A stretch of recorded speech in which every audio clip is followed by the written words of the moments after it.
नमस्कार, मैं हूं आपके साथ मीनाक्षी रजत और आप देख रहे हैं अपना फेवरेट डिबेट शो सबका हिसाब होगा। कहते हैं दूसरों के घर में आग लगाने की कोशिश करने वालों के अपने ही घर झुलस जाते हैं। आज बहरीन में कुछ ऐसा ही मंजर देखने को मिला है। ईरान में तख्ता पलट का सपना देखने वाले ट्रंप के सहयोगी देश अब खुद सत्ता परिवर्तन की आग में जल रहे हैं। बहरीन में ईरान के समर्थन में उठे प्रदर्शनों ने तब उग्र रूप ले लिया जब एक ईरानी नागरिक की हत्या का आरोप बहरीन सुरक्षा बलों पर लग गया और ये चिंगारी देखते ही देखते विद्रोह की ऐसी मशाल बन गई जिसने बहरीन के शाही महल तक की दीवारें हिलाकर रख दी हैं। प्रदर्शनकारी अब सीधे राजा के घर पर कब्जे की कोशिश कर रहे हैं। तस्वीरें जरा देखिए। अब आपको बहरीन में मचे हाहाकार की पूरी ABCD भी समझा देते हैं कि आखिरकार हुआ क्या है। ईरान के समर्थन में बहरीन में प्रदर्शन चल रहा है, ये हर कोई जानता है और हर देश में मिडिल ईस्ट में यहाँ पर प्रदर्शन किया जा रहा है। ईरान के समर्थन में शिया समुदाय का प्रदर्शन लगातार जारी है। बहरीन के एक युवक की हत्या कर दी गई जिसके बाद ये विरोध और ज्यादा भड़क गया है। बहरीन फोर्स पर युवक की हत्या का आरोप लगा है। शिया समुदाय के लोगों ने सड़क पर उतर करके इसे लेकर के बाकायदा प्रोटेस्ट किया है। बहरीन के अल साखिर में सजा के आवास को निशाना बनाया गया है क्योंकि वहीं पर इस व्यक्ति को रखा गया था। बहरीन जो लंबे समय से खाड़ी में अमेरिका का वफादार साथी रहा है, आज वो खुद गृह युद्ध की दहलीज पर खड़ा हुआ है। ट्रंप की ईरान विरोधी नीतियों का साथ देना अब बहरीन के लिए गले की फांस बन गया है। अमेरिका के मुंह में बहरीन ने अपनी आंतरिक सुरक्षा को दांव पर लगा दिया है। अब तक मैं आपको पूरी खबर बता चुकी हूं, लेकिन अब आपको इस खबर के मायने समझा देती हूं। दरअसल ईरान पर हमले के लिए बहरीन में अमेरिकी बेस देने पर ईरान नाराज नजर आ रहा है।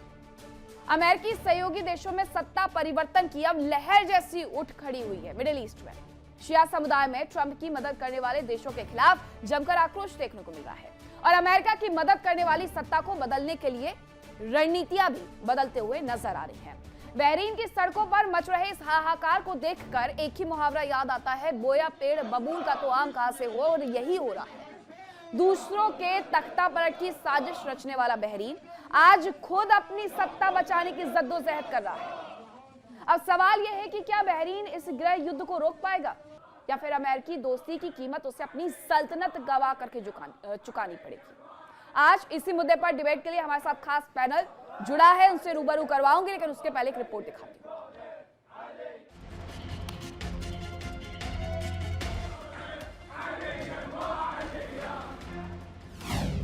ट्रंप से मुंह, सत्ता परिवर्तन के लिए शिया विद्रोह।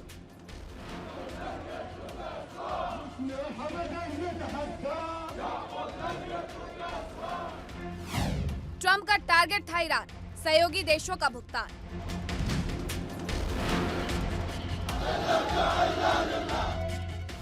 तख्ता पलट का शोर, किसकी एंट्री हुई बैकडोर।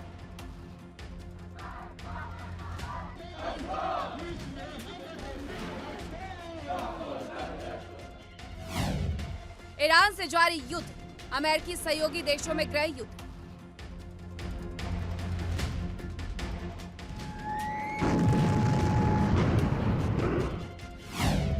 ईरान के समर्थन में बहरीन में प्रदर्शन, हत्या के बाद बढ़ी टेंशन। तो अमेरिका इजराइल निकले हुए थे ईरान में सत्ता परिवर्तन करवाने के लिए, लेकिन जो तस्वीरें आ रही है वो बहरीन को लेकर के बड़े सवाल खड़ी कर रही हैं कि क्या बहरीन में सब कुछ जो सुन्नी शासक है उनके हाथ से जाने वाला है। सवाल यह है कि ईरान में तख्ता पलट के मकसद से चले ट्रंप के सहयोगी देशों में क्या सत्ता परिवर्तन हो रहा है, और इसी पर करेंगे डिबेट की शुरुआत। कौन कौन से मेहमान मेरे साथ जुड़ रहे हैं आपको परिचय करवाती हूँ। मेरे साथ जुड़ रहे हैं संजय कुलकर्णी जो कि रक्षा विशेषज्ञ लेफ्टिनेंट जनरल, और साथ ही राजनीतिक विशेषज्ञ अमेरिका से जुड़े हुए हैं पूर्णिमा नाथ। सैयद अली अदनान ईरान मामलों के जानकार हैं। डॉक्टर अमजद अयूब मिर्जा लंदन से मेरे साथ जुड़े हुए हैं। मुमताज आलम रिजवी मुस्लिम स्कॉलर है। एहसान अब्बासी भी मेरे साथ इस स्टूडियो में मौजूद हैं जो कि मुस्लिम स्कॉलर है। सबसे पहले मैं सर आप ही से पूछना चाहूंगी लेफ्टिनेंट जनरल संजय कुलकर्णी जी कि जो सत्ता परिवर्तन की आग ईरान में शुरू हुई थी वो तो बहरीन में जाकर के लग गई है, तो ऐसा तो नहीं है कि ईरान में सत्ता परिवर्तन रिजीम चेंज का सपना रह जाए और बहरीन में कुछ अलग ही गेम हो जाए। देखिएगा मीनाक्षी जी, जो डेमोग्राफिक सेटअप है बहरीन के अंदर तकरीबन 15 लाख की अगर आज आबादी कहें तो उसमें से 45% लोकल लोग हैं और 55% लोग बाहर से आते हैं, और जो वहाँ के लोकल्स हैं उनमें शिया की आबादी काफी ज्यादा है।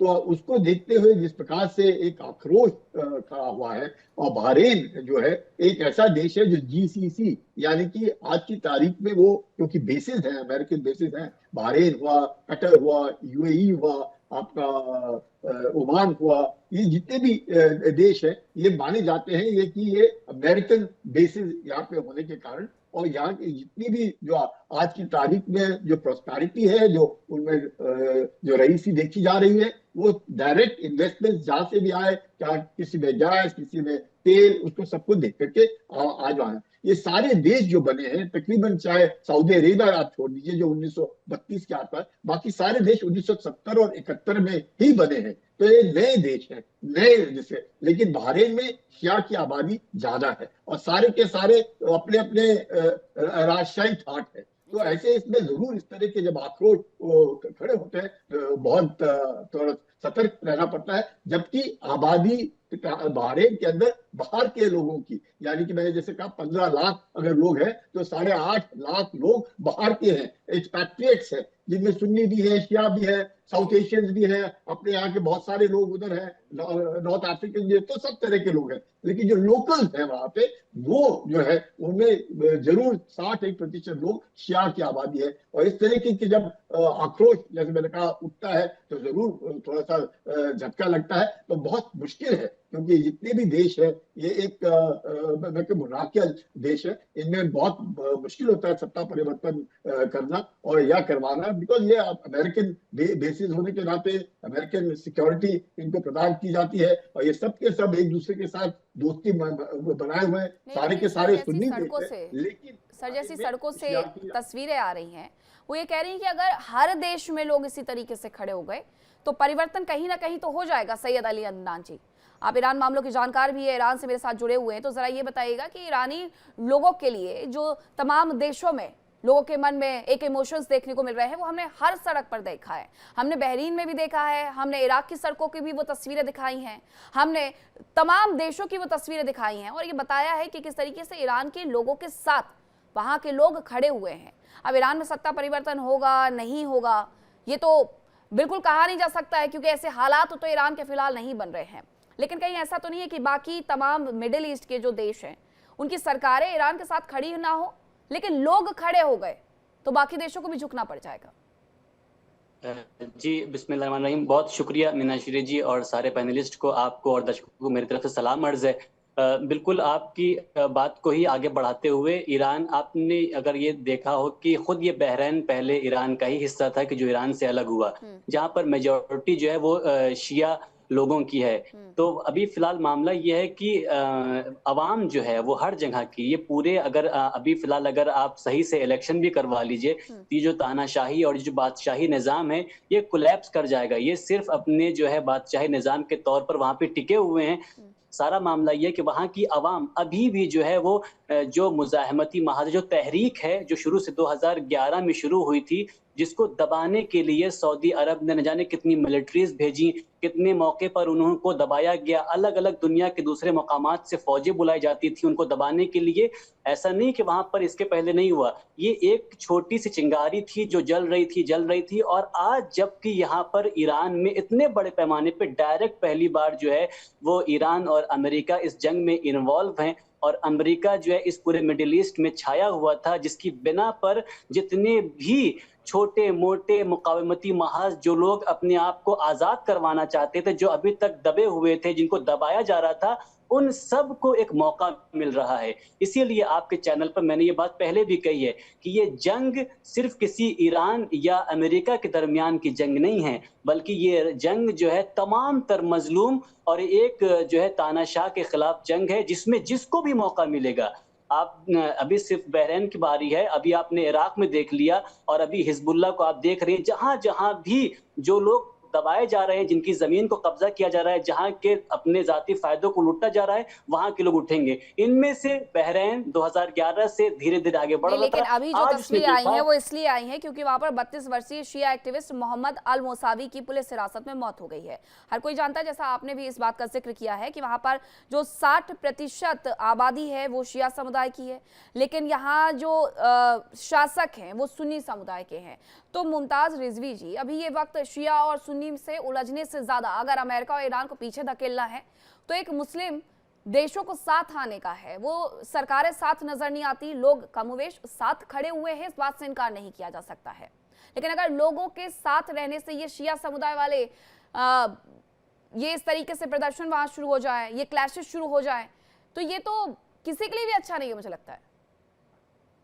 बहुत बहुत शुक्रिया आपका मीनाक्षी जी। देखिए, आपको याद होगा कि जब कतर पे इजराइल ने अटैक किया था और उसके जवाब में ईरान ने जब जवाबी कार्रवाई की थी तो कतर में भी प्रोटेस्ट हुआ था, और वो प्रोटेस्ट ईरान के खिलाफ नहीं हुआ था, वो प्रोटेस्ट अमेरिका के खिलाफ हुआ था कि आखिर ये और इजराइल के खिलाफ कि ये हम पे हमला क्यों किया गया। अगर यहाँ पे अमेरिकी बेस न होते तो ईरान अटैक न करता। आपको याद होगा कि कतर ने जब ये जंग शुरू हुई थी 28 मार्च से फरवरी से पहले, अगर आप गौर करेंगी तो वहां पे कहा था 2 दिन पहले कतर ने कि अगर अमेरिका या इजराइल ईरान पे हमला करता है तो मिडिल ईस्ट का नक्शा बदल जाएगा।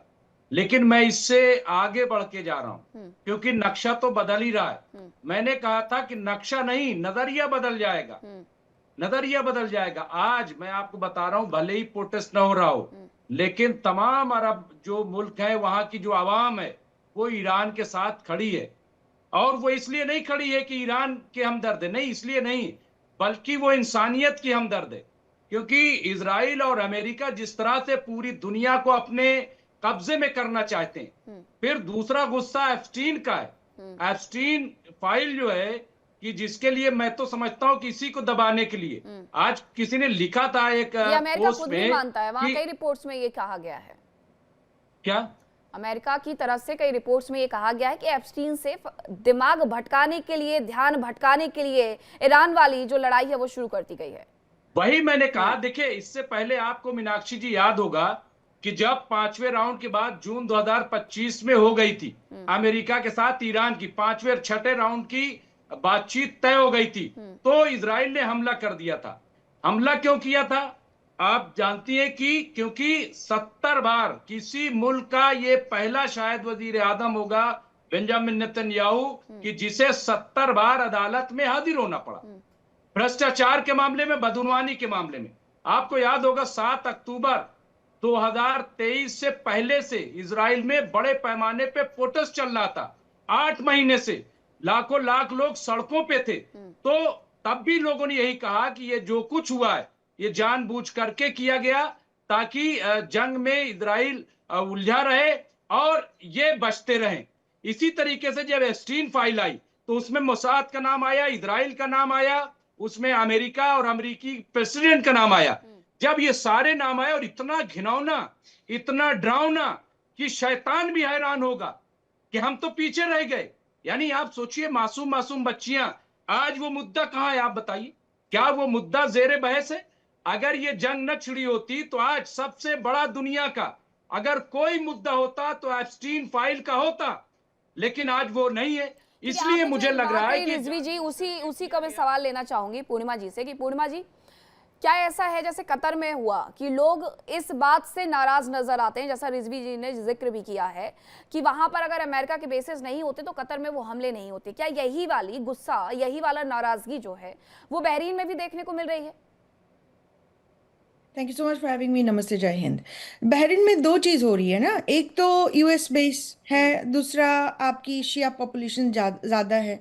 तो इनका कॉन्फ्लिक्ट तो बहुत टाइम से चल रहा था और शिया का डिमांड ये है कि उनके ऊपर डिस्क्रिमिनेशन करा जाता है, whether it is employment and so called humanitarian rights, उसके ऊपर उनका डिमांड रहा है, काफ़ी साल से चल रहा है ये सब।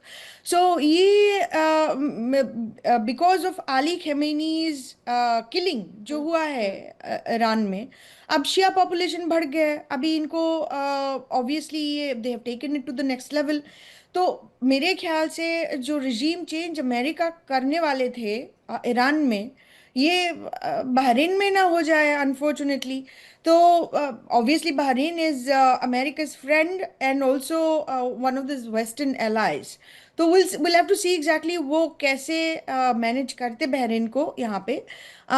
उनका आपने देखा होगा कल जो समिट हुआ है सऊदी के साथ, सऊदी इन्वेस्टमेंट समिट जो हुआ है वहाँ पे एक प्रेसिडेंट ट्रम्प का एक स्टेटमेंट बहुत वायरल हुआ है।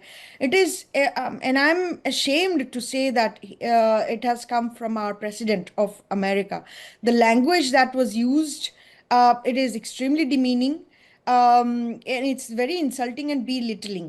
Whether it's a foe or friend country really doesn't matter to me. I think मेरे ख्याल से कोई भी हेड ऑफ द स्टेट हो, जैसे अमेरिका की हेड ऑफ द स्टेट है president Trump, is involved in diplomatic relationship, international relationship, international affairs. हमारी यहाँ पे बहुत सारे बात चल रही है, वो इन्वेस्टमेंट आ रही है, हम यहाँ पे इंडस्ट्री को री इंडस्ट्रियलाइज करेंगे etcetera etcetera. And I think and this is the moment I think the world countries are actually very closely watching what President Trump is saying. उनका जो स्टेटमेंट है, मैं लाइव टीवी में बोलने के लिए हिचकिचा रही हूँ इसीलिए because it is extremely demeaning. The language that he used is like he didn't think, quote unquote, President Trump didn't think that MBS is going to blip, sort of like that. You know, he's actually telling people that MBS is obviously bowing down to President Trump. I just don't understand that kind of language. ये कोई भी country के leader आज तक मेरे ख्याल से ऐसे लैंग्वेज यूज नहीं किया। And that's why I think it's very important for us to understand Trump is a businessman. He is thinking जैसे world आपने उनका जब बिजनेसमैन वाला जिक्र किया तो जब वो बिजनेसमैन सच में हुआ करते थे, अब तो खैर ठीक है क्या कर रहे हैं वो पूरी दुनिया जानती है, लेकिन वो तब भी इसी पक्ष में थे कि ईरान के साथ उन्हें क्या करना है। अब्बासी जी, अभी जो हम देख रहे हैं उसमें लोगों के मन में अमेरिका को लेकर के नाराजगी हो सकती है, लेकिन वहां पर जो ये सत्ता संरचना है उसके साथ साथ ये हवा तो नहीं दी जा रही है कि सत्ता संरचना के टाइम पर और जब लोगों में नाराजगी है तो उस वक्त पर यहाँ पर भी रिजीम चेंज करवाने लगे हाथ। बिस्मिल्लाहिर्रहमानिर्रहीम। जय हिंद, वंदे मातरम, भारत माता की जय। मीनाक्षी जी, मुझे मेरे देश का संविधान देश से मोहब्बत करना सिखाता है, मेरा पाक कुरान मुझे देश से मोहब्बत करना सिखाता है। मैं हिंदुस्तानी मुसलमान हूँ और सुन्नी मुसलमान हूँ। मुझे गर्व है हिंदुस्तानी सुन्नी मुसलमान होने पर। अमेरिका ने जिस तरह का दुनिया को एक जाल में फंसा दिया है, एक ऐसे मुहाने पर खड़ी है दुनिया कि उसकी अर्थव्यवस्था डोल गई है, बिखर गई है और हिंदुस्तान उससे अछूता नहीं है। ईरान ने सुन्नी देशों पे हमले किए, ये कह कर के मैं उसके ठिकानों को नष्ट करूंगा, तो क्या उसकी अर्थव्यवस्था डगमगाई? बिल्कुल डगमगाई। उन देशों ने कुछ नहीं बोला, शांत रहे, क्योंकि ये एक ऐसा माहौल था कि जो ट्रंप ने, जिद्दी ट्रंप ने, उसने दुनिया को ऐसे मुहाने पे खड़ा कर दिया, चिंता का विषय था। लेकिन आज जो बहरीन में हुआ है, शिया क्या चाहते हैं? सुन्नी को ख़त्म करना। शिया क्या चाहते हैं? सुन्नी मुल्क को ख़त्म करना। शिया क्या चाहते हैं? इराक को ख़त्म करना।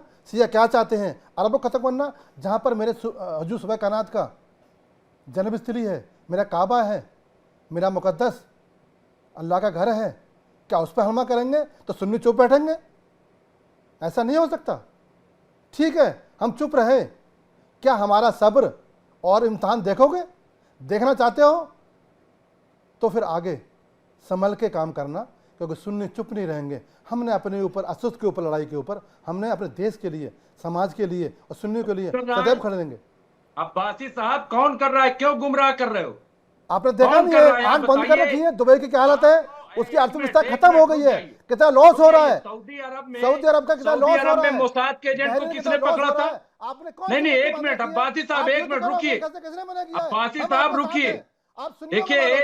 देखिए ऐसा है यहाँ सुन्नी शिया आप करने लगे और यही पता चलता है कि आप भी एजेंट हो। आप भी एजेंटों जैसी बात कर रहे हो। नहीं, आप भी एजेंटों जैसी बात कर रहे हो। भाई ये कौन सी बात हुई? मैंने जो बात कही आपको समझ में नहीं आई? खत्म करेगा? नहीं, समझ में नहीं आई। क्या मुझे समझ है? आपको समझना होगा। लगता है जो आपने बहरीन के अंदर जो हुआ है उसकी मजम्मत की आपने, आपने बंद रहा बोले, आपने, आप क्यों नहीं बोले मुस्लिम देश? आपने बैतुल मुकद्दस पूरे रमजान में बंद रहा, लेकिन आपके मुंह से एक लफ्ज नहीं निकला। गाजा में इतने लोग मारे गए तो गाजा के लोग अरब नहीं है? हाँ, कहाँ गया तू सुन्नी, कहाँ गया था अरब? क्या हिंदू मुस्लिम या फिर शिया सुन्नी आप लड़े आपस में? आप क्या चाहते हो? आप गैरतमंद लोग हो, आप केवल, आपका हनक है, आपका केवल खून खराबा मकसद है। गाजा के लोग कौन थे? गाजा के लिए क्या किया तुमने? इराक चुप रहा, दुबई चुप रहा, बहरीन चुप रहा, अरब चुप रहा, अब्बासी जी, रिजवी जी, जरा इस मुद्दे पर वापस चलाओ। हम तुम्हें हमें मारोगे। अब्बासी जी, अब्बासी जी, आपने- सुनिए, अब्बासी जी सुनिए, रिजवी जी आप दोनों ही सुनिए। अब्बासी जी, अब्बासी जी, एक मिनट। अच्छा, मुझे सिर्फ एक बार ये बता दीजिएगा कि भारत में जब ये पूरा प्रदर्शन हो रहा था, हमने देखा वहां पर भी, जम्मू कश्मीर में हम देख रहे थे, श्रीनगर पे हम देख रहे थे, लाल चौक में हम देख रहे थे, वहां पर शिया और सुन्नी वाली कोई लड़ाई ही नहीं थी। वहां पर आयतुल्लाह अली खामनेई के लिए हो रहा था जो भी हो रहा था। लेकिन इन सब के बीच में ये जो शिया सुन्नी वाली अगर लड़ाई आ गई, अगर ये लड़ाई आ गई तो आपको नहीं लगता है कि बहुत सारे मुल्क बर्बाद हो जाएंगे? वो क्या चाहते हैं? विधानसभा मेरे राज्य का मंदिर है, वहाँ गरीबों के लिए, यतीमों के लिए, सिख के लिए, ईसाई के लिए, सबके लिए कानून बनते हैं, विकास काम होते हैं। क्या उसको उसमें बात बचाओगे? क्या उसको बदनाम करोगे? देश को बदनाम करोगे? और ये विधानसभा को, जम्मू कश्मीर की विधानसभा में जो हुआ है, मैं निंदा करता हूं। किसी सिया ने बोला कि नहीं होना चाहिए? आप लड़ो, किसने मना किया? अमेरिका से किसने मना किया है? मारो जुलाओ, किसने मना किया है? बस सुन्नियों को छोड़ दो ना।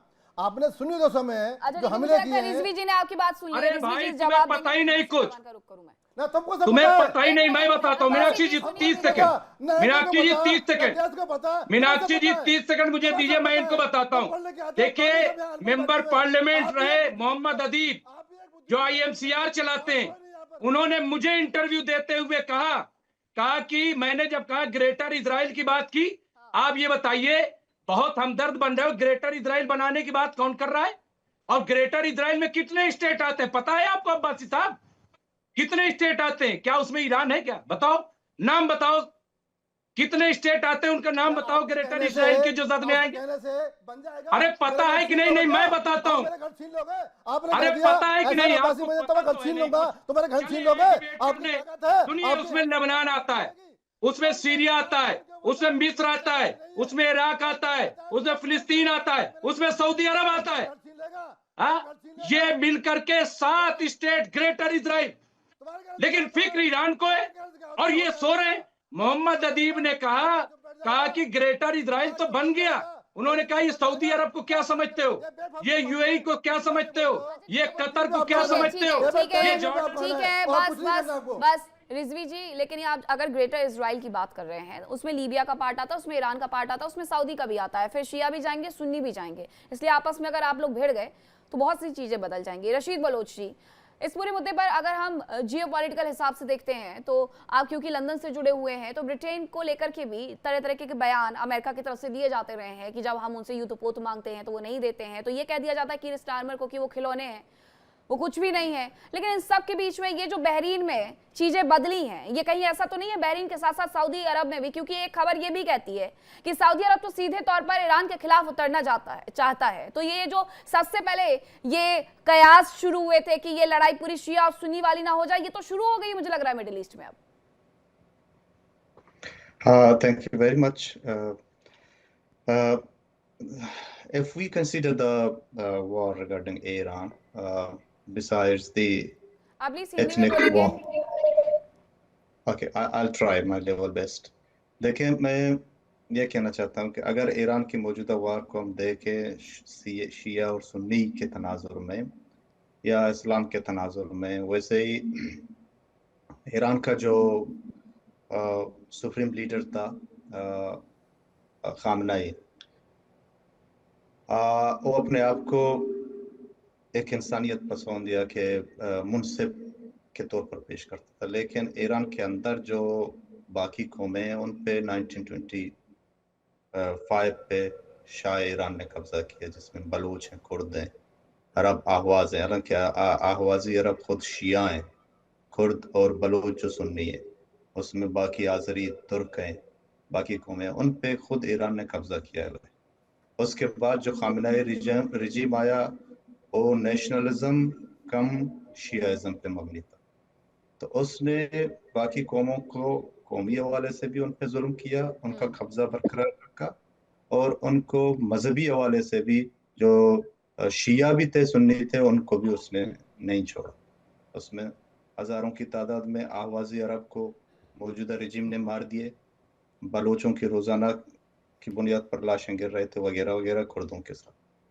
रही बात अभी गल्फ कंट्रीज और बाकी हम देखें तो ईरान इस दौरान मुख्तलिफ प्रॉक्सीज को ये सपोर्ट सब कर इस रहा वक्त एजेंट बिठाले जा रहे हैं जो सुन्नी शिया कराएं, और अमेरिका का यही एजेंडा है कि अभी शिया सुन्नी हो जाए, यही एजेंडा है, और वो बिठाले जा रहे हैं जानबूझ करके, चैनलों पे भेजे जा रहे हैं। आपकी बारी आपकी बारी आएगी, आप मुझे बोलने तो दे, आपकी बारी आएगी। ये तो एजेंट है, ये दलाल है। नहीं नहीं ये नहीं, हम तो एजेंट है, नहीं हम तो एजेंट है, नहीं, ये दलाल ये है। खैर गलत बात भी है रिजवी जी, ये गलत बात भी है। एजेंट बोलो, अगर आप अपनी बातें रख रहे हैं तो दूसरी की बातें भी तो सुनिए। क्या बात बोलते हैं? नहीं एजेंट बोलते हैं इस तरीके से नहीं, इस तरीके से प्रवक्ता नहीं, आराम से। देखिए मैंने पहले ही कहा था आपसे कि अगर आप ये शिया सुन्नी वाले में उलझेंगे तो मामला खराब ही होंगे। आप मुसलमान हो, आप कहते हैं मुसलमान हो, आप तहजीब में सीखते हो, इस्लाम हमें तहजीब सिखाता है, इस्लाम तहजीब सिखाता है, आप कहते हो कि ये एजेंट है। ईरान दोस्त कैसे हो गए? ये साथ बैठ कैसे गए? सबसे बड़ी परेशानी है, और आज भी परेशानी है। आप देखिए, अच्छा ये बताइए, जब यूएई और सऊदी अरब लड़ रहे थे तब कौन मजा ले रहा था? तब ये बोले थे? आप बताइए, यूएई और सऊदी में लड़ाई हुई है कि नहीं हुई? अरे इनको कुछ पता ही नहीं अब्बासी को। आप ये बताइए, सऊदी अरब और यूएई में ये जंग हुई, झगड़ा हुआ, तो आप बताइए, वो दलाल बैठाता है। आप बोलते नहीं हो जब गद्दा में होता है। क्या बोल रहे हो? आपको शर्म आनी चाहिए, आपको शर्म आनी चाहिए किसी एंकर को या किसी भी प्रवक्ता को ये कहते हो कि आप एजेंट हो। कितना मातम किया? कौन बोला? कौन बोला? शिया सुन्नी कर रहे हो यहाँ बैठ करके? शर्म आनी चाहिए तुम्हें। अरे इंसानियत की बात करो, आज पूरी दुनिया इंसानियत की बात कर रही। मैं तो न ईरान की बात कर रहा हूँ, न इस्लाम की बात कर रहा हूँ, मैं तो इंसानियत की बात कर रहा हूँ। इंसानियत, इंसानियत, इंसानियत। कोई स्टील फॉइल के साथ नहीं खड़ा होगा, और जो साथ खड़ा होगा उसको कभी किसी दलाल बोलते हो, किसी को एजेंट बोलते हो, किसी क्या बोलते हो, आपको शर्म आना चाहिए, लज्जा आनी चाहिए। अमेरिका बेहतर भाई वो कहेगा, क्यों नहीं कहेगा? आप बताइए, क्यों नहीं कहेगा कि अपने बेसेस खाली करो? और फिर आपको ईरान से चीन ने भी तो कहा है, आपको पता है चीन ने क्या कहा है? दोस्ती है आपकी, किससे दोस्ती तो भाई है? ये तो नहीं, ये तो मैं कह रहा हूं कि आपको तो बोलने का हक नहीं है, आप तो चुप रहिए, आपको कुछ पता ही नहीं है। मतलब क्या आपको नहीं पता आपको? आप अपना घर संभालो ना, आप अपने घर संभालो, अपना घर सोचता नहीं है। महिला के अत्याचार, बलोचों पे अत्याचार, सुन्नियों पे अत्याचार, किसके पारसे पे अत्याचार, क्या क्या बताओ आपको? आप अपने घर संभालो। मेरे घर में क्या, मेरी दोस्ती किससे है, मैं किससे, मेरा कौन मेरा पड़ोसी है, ये मेरी जिम्मेदारी है। अपना देश संभालो, अपना घर संभालो। क्यों बोलते उल्टी बातें? आप सबको तानाशाही करोगे, सबको मारोगे, सुन्नियों का मारोगे, उनके घर में बम फोड़ोगे। हम देश संभाल रहे हैं, समझ गए? पानी की लाइन को तोड़ोगे। अरे कुछ फॉरेन पॉलिसी होती है, कहीं कुछ स्टैंड लिया जाता है, आपको तो कुछ पता नहीं है। हमारे रिलेशन मिडिल ईस्ट से कैसे हैं, आप चुप रह सकते हो? अभी आप बताइए, स्टेट ऑफ होर्मुज बंद हुआ, कोई चुप बैठेगा? इतनी क्राइसिस। ये अमेरिका और ईरान की देन है, ये अमेरिका ईरान की देन है।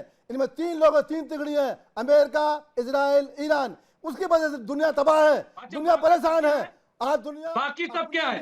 रो रही है। उसकी जो गुलाम है क्या? लाइफ लाइन है, पेट्रोल, एलपीजी, पीएनजी, उसके लिए मोहताज हो गई है। ये केवल तीन देशों की वजह से आज दुनिया उस मुहाने पे खड़ी है कि परेशान है, तबाह है, और हिंदुस्तान भी उससे छूता नहीं है। क्या जरूरत है? बड़ी खबर आ रही है इस युद्ध से जुड़ी हुई, वो जरा मैं अपने दर्शकों को बता देती हूँ कि जंग के बीच में ईरानी राष्ट्रपति ने ट्रंप को धमकी दी है। यूएस के हमले का तेहरान जवाब देगा, ये कहा गया है ईरानी राष्ट्रपति की तरफ से। इंफ्रास्ट्रक्चर सेंटर्स को टारगेट किया तो जवाब दिया जाएगा। मसूद पेजेश्किन की तरफ से एक ये बड़ी धमकी दे दी गई है राष्ट्रपति ट्रंप को कि अगर तेहरान ने ठान लिया तो वहां सब कुछ वो तबाह कर देंगे। ईरानी राष्ट्रपति ये कह रहे हैं कि इंफ्रास्ट्रक्चर सेंटर्स को टारगेट किया जा रहा है, ये बड़ी बात उनकी तरफ से कही गई है। और लेफ्टिनेंट जनरल संजय कुलकर्णी जी, ये बार बार धमकियां तो दी जाती हैं, हाँ ठीक है, अमेरिका की तरफ से सीधे सीधे ये माना भी गया है कि हमें दुम दबा करके वहां से भागना पड़ा है, ये उनका बयान है। हालांकि वो बयान कब क्या दे जाए उन्हें खुद पता नहीं होता है। लेकिन ये जो खबरें आ रही हैं कि ईरानी राष्ट्रपति मसूद पेजेशकियान, लेकिन मसूद पेजेशकियान किस आधार पर ये धमकी दे रहे हैं? सब कुछ तो वहां पर तबाह हुआ है। Meenakshi ji, with due respect to one and all, सबको एक न्यूट्रल आदमी होने के नाते मैं जरूर कह सकता हूं कि शुरुआत में अगर आप देखें, ईरान एक बहुत पुरानी सभ्यता है। 3200 BC, आप समझ सकते हैं कितनी पुरानी सभ्यता है ईरान, और उसका अपना अस्तित्व है। ईरान और अरब के बीच में हमेशा अनबन रही है, क्योंकि अरब जो है, ये जितने भी देश अभी हैं, ये सब नए हैं। Saudi Arabia 1932, Kuwait 1960, Oman, Bahrain, Qatar, ये जितने देश हैं 1971, 1970 के बने हुए देश हैं। ईरान 3200 BC, आप समझ सकते हैं कितनी पुरानी सभ्यता है। तो अनबन होना ठीक है, कोई बात ये नहीं है। आज भी आप देखते हैं कि नवरोज जो नया साल मनाया जाता है, वो बिल्कुल ही मतलब वो अभी भी अपनी पुरानी सभ्यता के साथ जुड़े हुए हैं। आज भी नवरोज मनाते हैं। भारत में पारसीज बनाते हैं नवरोज। पारसीज कौन है? वो सभ्यता जो ईरान में थी, जो क्योंकि वहां पे इस्लाम आया, एकदम भारत के अंदर आ गए। तो ये जो इस तरह की बातें होती हैं, यही कारण है कि पूरा विश्व इसका फायदा उठाता है। जब दोनों भाइयों के बीच की ही लड़ाई जो है, अनबन इतना जबरदस्त है, और इसके लिए ही चाहे वो तुर्की हो, चाहे सऊदी अरेबिया हो, या फिर ईरान हो, ये तीन है जो लीडरशिप के लिए पूरी लड़ाई चल रही है। लीडरशिप ऑटोमन एम्पायर था, ऑटोमन एम्पायर समाप्त हो गया, लीडरशिप किसके पास गई? सऊदी अरेबिया के पास गई। अब लीडरशिप के लिए कौन है? मैंने जैसे कहा, ईरान कितना पुराना है, 3200 BC। आप समझ सकते हैं 5000 साल तकरीबन हो गए। 3200 तो क्राइस्ट के पहले, और 2026 अब है। तो आप समझ सकते हैं। तो ये जो लड़ाई है, उनके अपनी सोच के लिए हो सकती है, लेकिन सवाल ये है कि क्या ये लड़ाई जो है कहां तक चलेगी, हम लोग कहां तक पहुंच पाएंगे, क्या ये लड़ाई जो है किस मकसद से है? यही नहीं, अगर आप देखें, हम जो आज बात करें, शाह ऑफ ईरान 1974 में उन्होंने कहा कि ये जो एटम ऑफ पीस की बात करते हैं, 1953 में एटम ऑफ पीस आइजनहॉवर के द्वारा आया, सिर्फ बिजली पैदा करने के लिए, वो पीसफुल पर्पस। और शाह ईरान ने गलती से कहा। 2024 में जिस तरीके से, सर आपको याद होगा कि 2024 में जिस तरीके से इजराइल को धमकी दी गई थी, उसके बाद इजराइल और ज्यादा आगे बढ़ा कि अगर इन्होंने परमाणु हथियार बना लिए तो ये हमें सबसे पहले तबाह कर देंगे। और सऊदी अरब का भी वही डर रहा है हमेशा से। अब ये अदनान जी से मैं जरा पूछ लेती हूँ कि अभी तो बातचीत के टेबल पर आने की बातें चल रही हैं, फिर इस तरीके से अगर धमकियां मिलेंगी तो ये बातचीत की टेबल फिर से दोबारा से नहीं सजेगी, और ना ही वहां पर जाकर के बात को खत्म किया जाएगा। ये युद्ध इसी तरीके से चलता रहेगा, और एक पुरानी सभ्यता का या तो अंत कर दिया जाएगा, या फिर दूसरे लोग आकर के उसे और अधिकृत कर लेंगे। अनम्यूट करिएगा।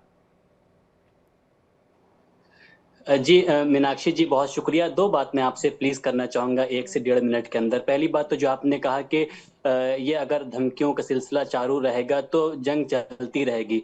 बरक्स है, अगर धमकियां नहीं दी जाएंगी तो जंग का नुकसान सबसे ज्यादा ईरान को होगा।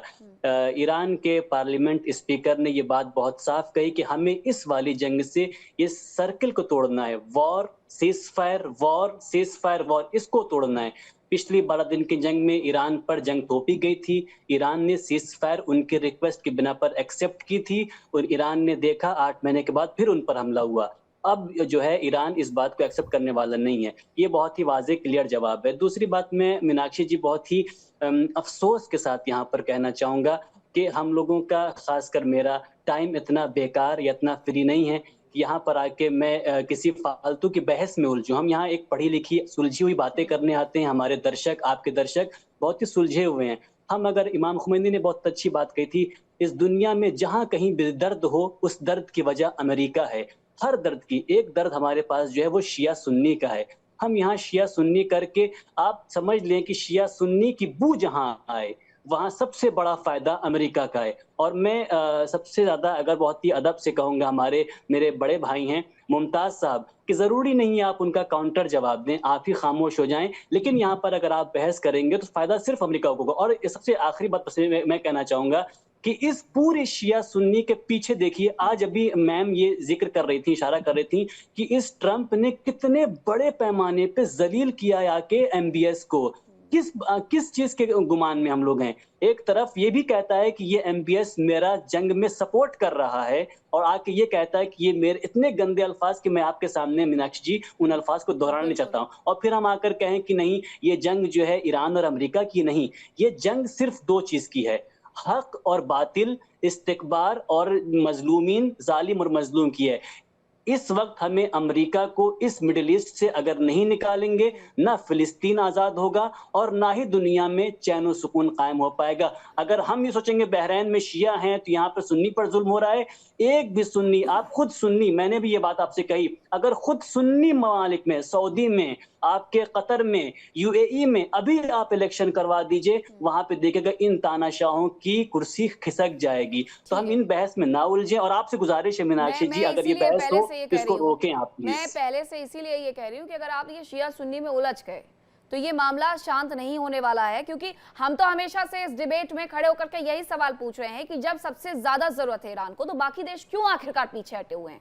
उन्हें एक साथ आकर के खड़ा होना चाहिए था। फिर आप ये 57 देशों की बातें करते हैं और उसके बाद फिर मुस्लिम भाईचारे की बातें करते, तो अभी तो सबसे ज्यादा आवश्यकता थी ईरान को, फिर बाकी देश क्यों पीछे हटे हैं? ठीक है, जो संघर्ष है, क्षेत्रीय संघर्ष वो हो सकता है, लेकिन रशीद जी ये मध्य पूर्व में जो व्यापक संघर्ष हम देख रहे हैं वो बहरीन की शांति को तो नहीं कहीं खा गया?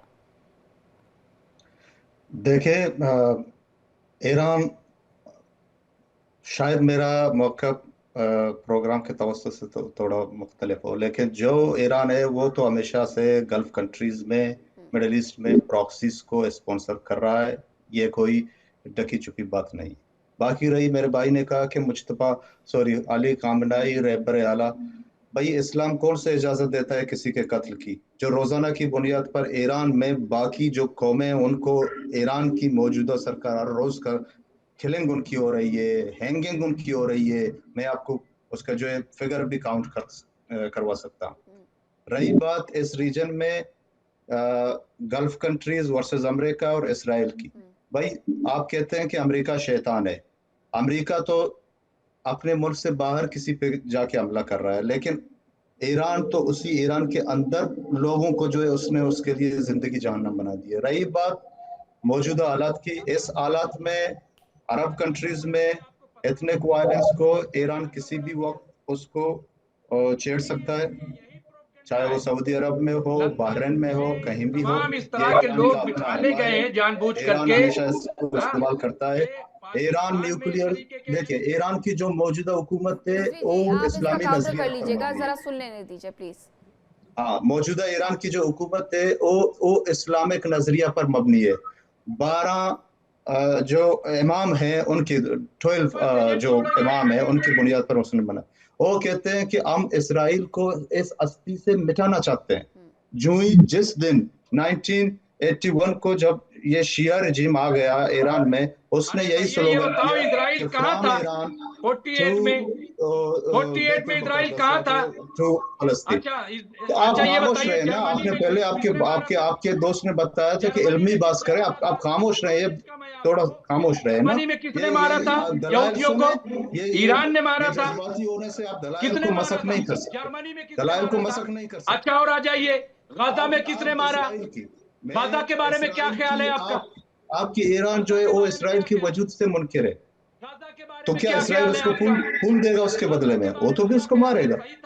बाकी प्रॉक्सीज को ईरान इस रीजन में सपोर्ट कर रहा है।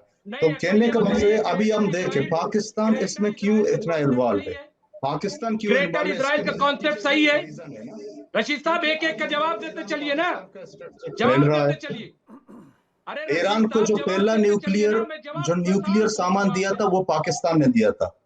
हम इंडिया वाले जो हमारे दोस्त हैं वो भी ईरान को ऐसे एंगल से देखें कि ईरान को पाकिस्तान क्यों न्यूक्लियर वेपन्स दे रहा है। पाकिस्तान तो भिखमंगा है, पेंदी का लोटा और थाली का बैगन है, उसको तो छोड़ दीजिए। मैं कह रहा हूँ, देखिए वो भिखमंगा है, उसको छोड़िए। मैं क्या कह रहा हूँ, ईरान को पाकिस्तान ने क्यों न्यूक्लियर वेपन्स दिया? क्यों दिया? क्योंकि पाकिस्तान और ईरान एक पेज पे है। मैं आपको ये बात बताऊं, आप मेरे इंडिया वाले बात कर रहा हूँ, बात कीजिए, आप एक एक बात का जवाब दीजिए। बिल्कुल भी नहीं है। ईरान का जो मौजूदा रजीम है वो इस्लामी निजाम पे मबनी है, और इस बुनियाद पर जो पाकिस्तान वजूद में आया, इनका आपस में गठजोड़ है। कि इस रीजन में एक एटमी पावर पाकिस्तान है, दूसरे इस रीजन में एक एटमी पावर ईरान होना चाहिए, ताकि हम इस रीजन में इंडिया को भी डिफर कर सके। यह बात आपको ज़हन नशीन करना चाहिए। तो ना कि सिर्फ इस रीजन के लिए ईरान खतरनाक है। बाकी मेरे एक दोस्त ने बताया कि ईरान तो हजारों साल, भाई ईरान के सफवी दौर में उसने लिखा है ममालिक महरूसिया, उसका मतलब है कि ईरान एक रियासत नहीं था, ईरान उस कंटिनेंट का नाम है। ईरान ने हमेशा बाकी कौमों पे कब्जा किया।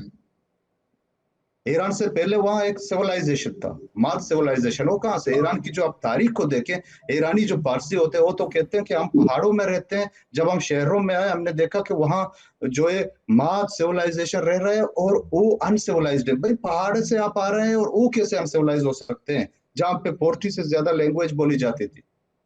ये तो खुद कह रहे हैं अपने आप छोड़ को। दीजिए, कभी आर्यन मुझे कहते हैं, कभी मुझे नस्ल मुझे करार एक देते दो हैं। तीन सवालों का अभी का जवाब दीजिए, छोड़िए।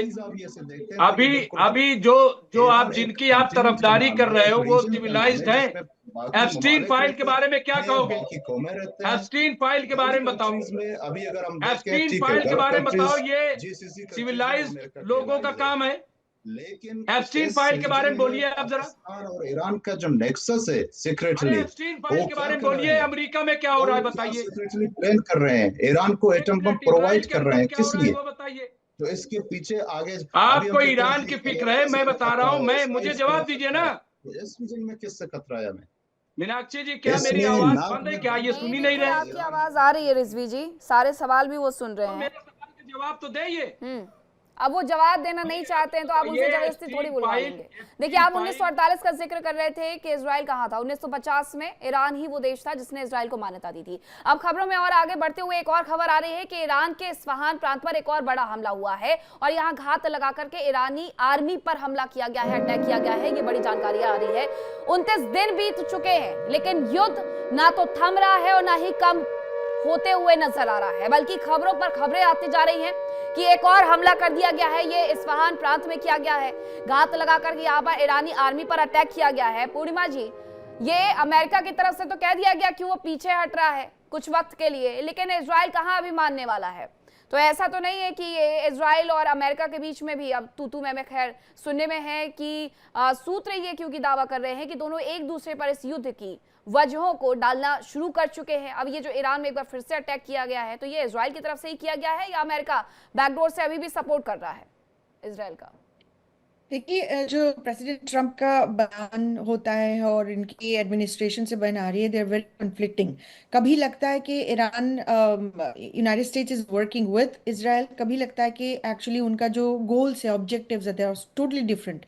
इजराइल बोल दिया कि ईरान को मैप से उड़ा देना है लिटरली, और मिडिल ईस्ट में उनका सिर्फ दबदबा रहेगा।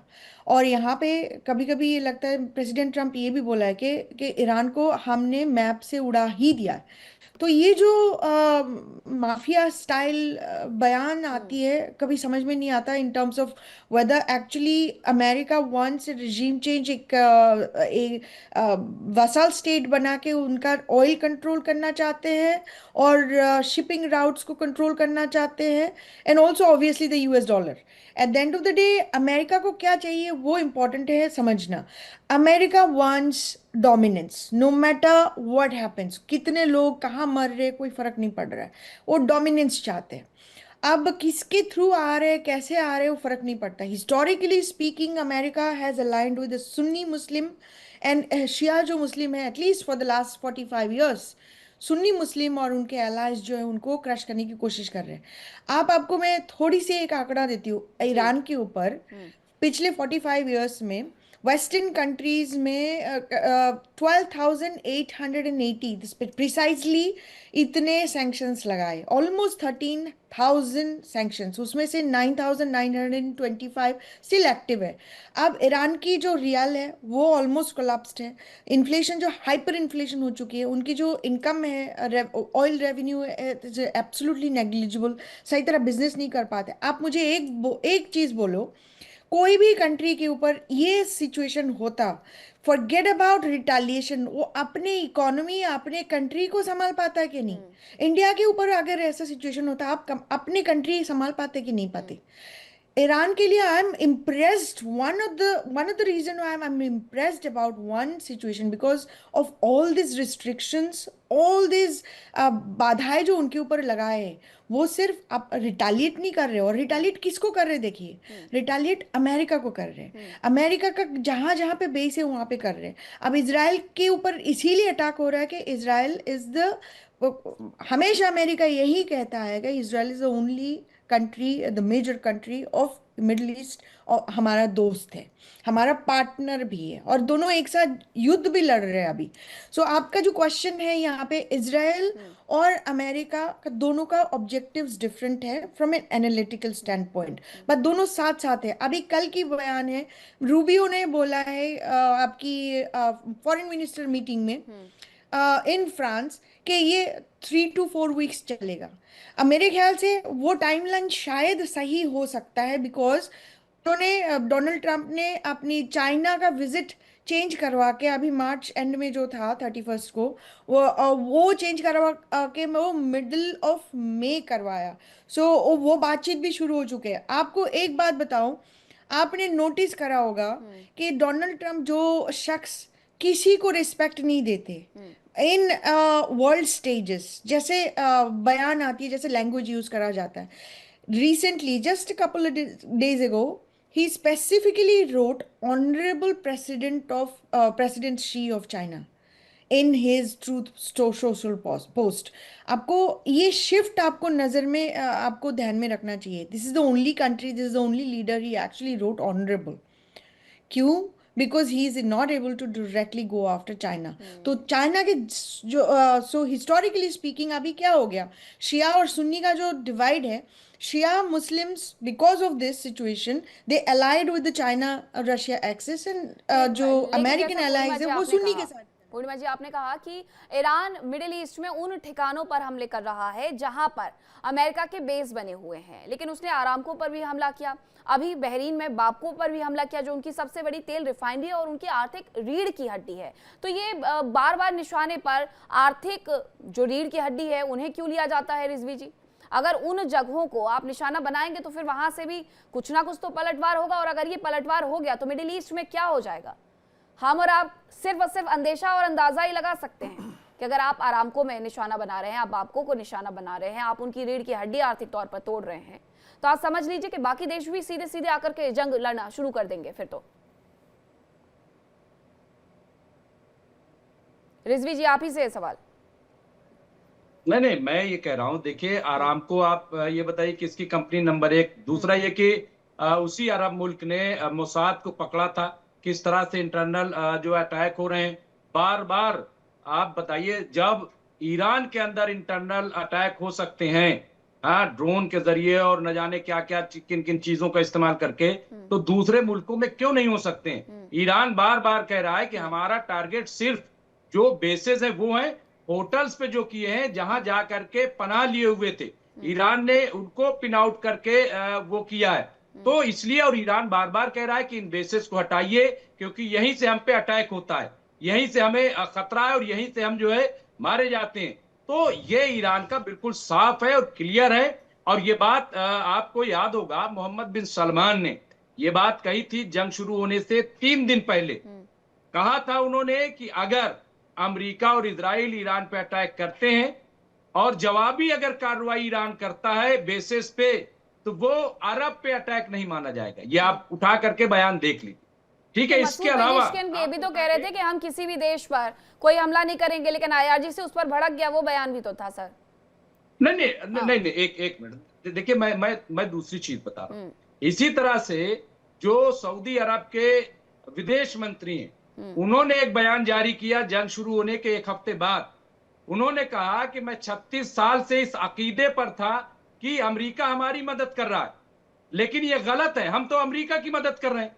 लेकिन इसके बाद जिस तरह का प्रेशर नाटो पे बनाने की कोशिश की थी अमेरिका ने, लेकिन नाटो तो जाहिर सी बात है प्रेशर क्यों लेगा, लेकिन यहां अरब प्रेशर में है, अरब शिकंजे में है।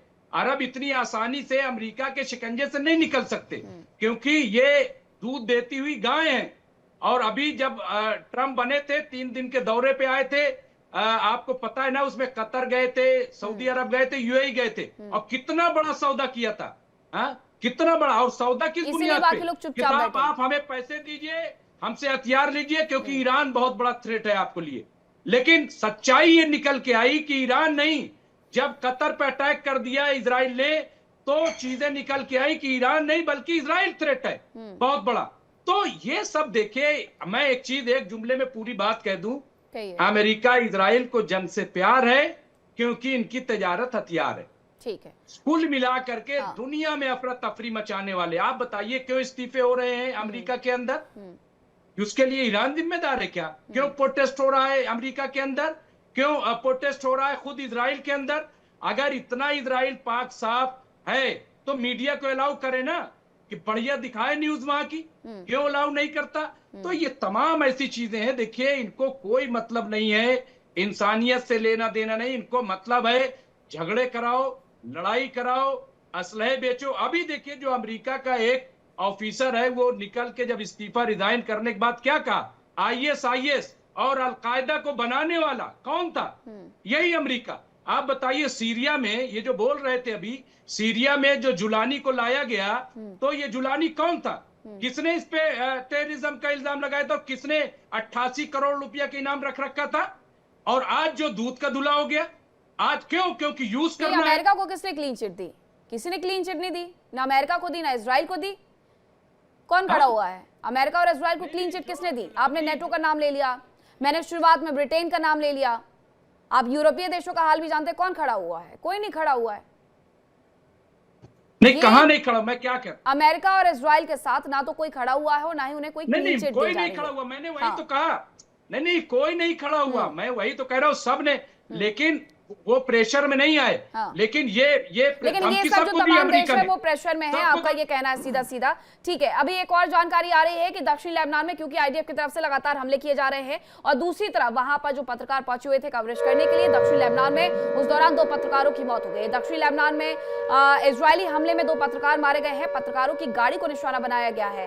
ये बड़ी जानकारी है। देखिए, कवरेज करने के दौरान ये बड़ा हादसा और बड़ा एक अटैक कहा जा सकता है, क्योंकि जिस वक्त अटैक किया गया था वहां से उनकी गाड़ियां भी गुजर रही थी, पत्रकारों की भी गाड़ियां गुजर रही थी, उस दौरान ये हमला हुआ है। जरा इसकी तस्वीर देख लीजिए कि गुजरती हुई गाड़ियों पर जब हमला किया गया तो जानकारी ये मिलती है कि उसमें 2 पत्रकार भी थे, दोनों ही पत्रकारों की मौत हो गई है। अटैक लगातार साउथ लेबनान में देखने को मिल रहे हैं। साउथ लेबनान को लेकर के पहले ही इजराइल की तरफ से ये कह दिया गया था कि उस जगह को खाली कर दिया जाए, और अब वहां से जो तस्वीरें आ रही हैं वो ये बताती हैं कि एक पूरी सभ्यता का अंत खासतौर पर बेरूत में तो कर दिया गया है, साउथ लेबनान में कर दिया गया है। इजरायली डिफेंस फोर्स की तरफ से ये जो अटैक हुआ है उसकी वजह से 2 पत्रकारों की जान चली गई है। अब्बास जी। मीनाक्षी जी, हिंदुस्तान में कहावत है, 3 तिगाड़ा काम बिगाड़ा।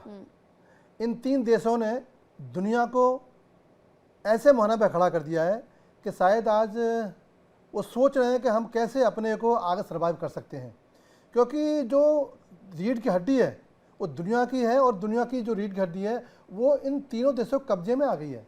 रही बात, अभी ईरान से एक प्रवक्ता जुड़े थे तो वो कह रहे थे कि अगर अरब देशों में इलेक्शन करा दिया जाए तो तख्ता पलट हो जाएगा। इसका मतलब है वो ये कह रहे थे कि जो वहाँ के बादशाह हैं जालिम है, अत्याचार कर रहे हैं। इनका ये कहना है कि मुसलमान जो सुन्नी है, जो बादशाह हैं अरब मुल्कों के, वो तानाशाही कर रहे हैं। अरे भाई, इनको कुछ नहीं पता मीनाक्षी जी, इनको कहाँ लेकर के, ये सिर्फ शिया सुन्नी और डिबेट में इनको कुछ नहीं आता जाता है। अभी आपको 7 देश के नाम नहीं बता पाए। आप तो चुनाव करा लो, अभी इनसे और कुछ सवाल कर लूंगा, वो भी नहीं बता पाएंगे। तो आप सुन्नी मुल्कों के लिए आपके ऐसे विचार हैं तो कितना अच्छा लगेगा।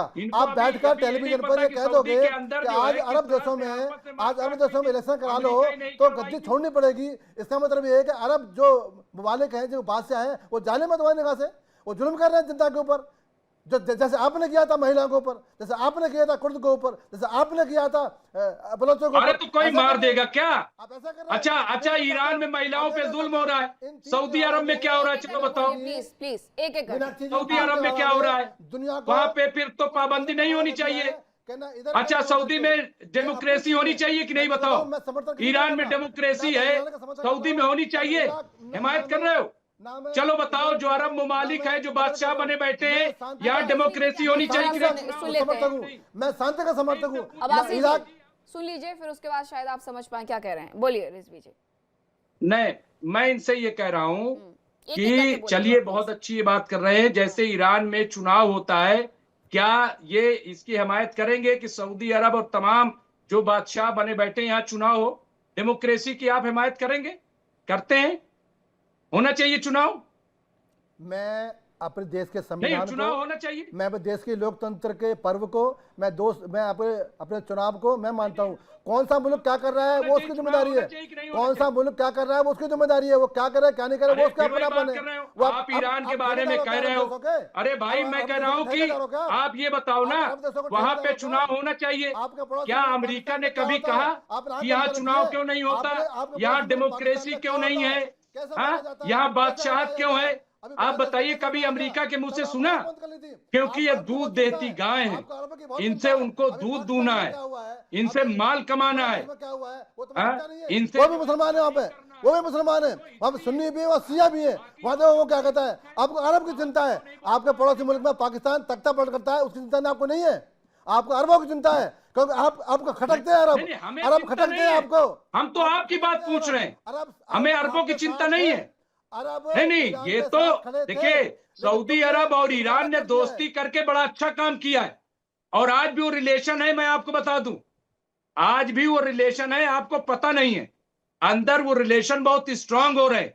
आपको पता है, 2 दिन पहले ओआईसी की मीटिंग हुई थी, अटैक से 2 दिन पहले, और उस ओआईसी की मीटिंग में भी ये रेजोल्यूशन पास हुआ कि अगर ये बयान आया कि अगर अमेरिका अटैक ईरान पे करता है तो ये गलत माना जाएगा।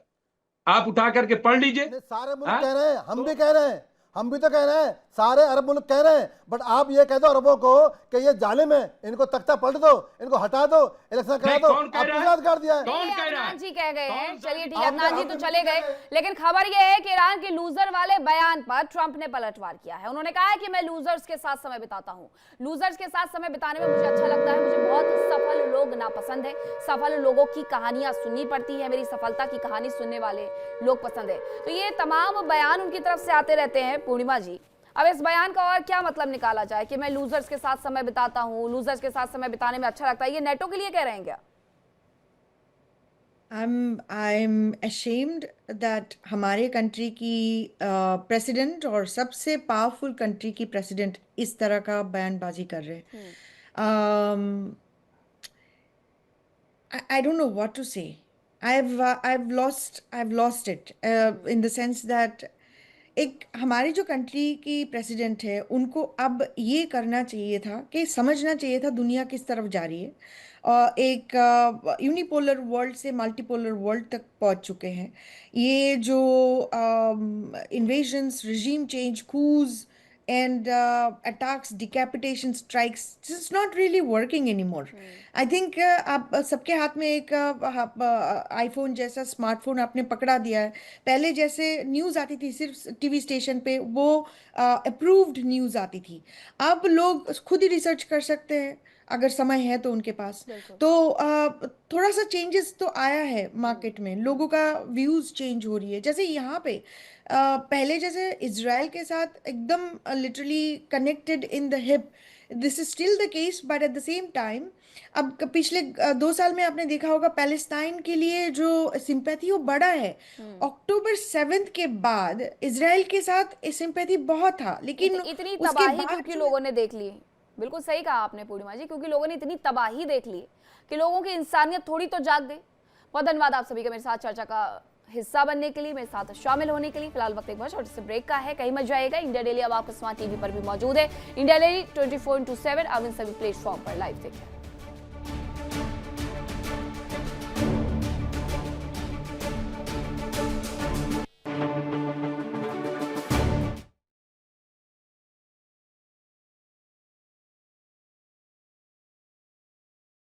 देखिए इंडिया डेली 24/7 अब आपके स्मार्ट टीवी पर।